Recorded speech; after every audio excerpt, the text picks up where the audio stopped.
Alright, so now I'm going to go over inputs with you. You've got three different connection types here.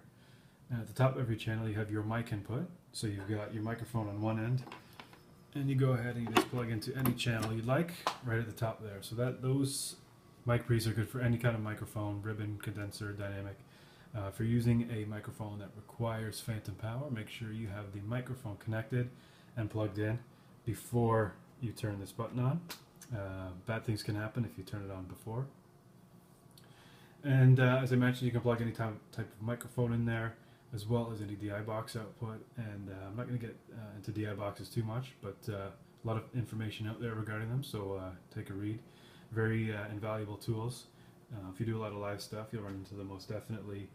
If you don't do a lot of live stuff, where you see them most commonly are any guitar instrument, keyboards. They'll take a 1/4 inch out of the instrument into the DI box and an XLR on the output, and any one of those channels will be more than happy to take your DI box signal. Going down the channel, you see your line input.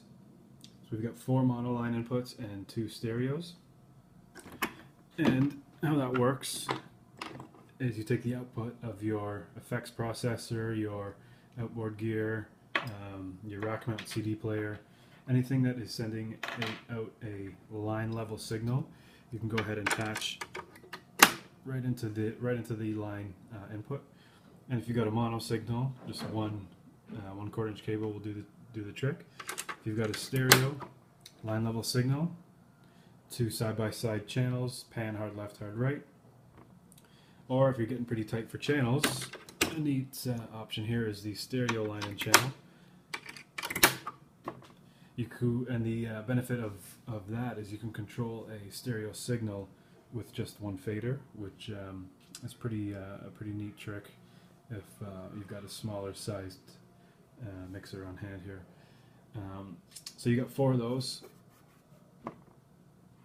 4 of those total, side by side. What you want to watch for here is, although you can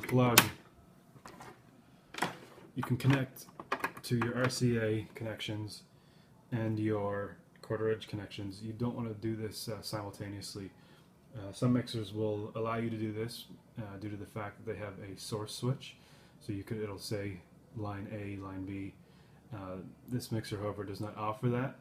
So if you've got something connected up here in your RCA, and all this is my mini jack, so I can come out of my iPod, iPad, computer, whatever, and just go right in there. As mentioned before, the DI boxes are a great tool, and what you'll commonly see out of an iPad, iPod, any type of computer that offers a mini jack line output is you'll go into a multimedia box or a DI box and take that output into a balanced signal.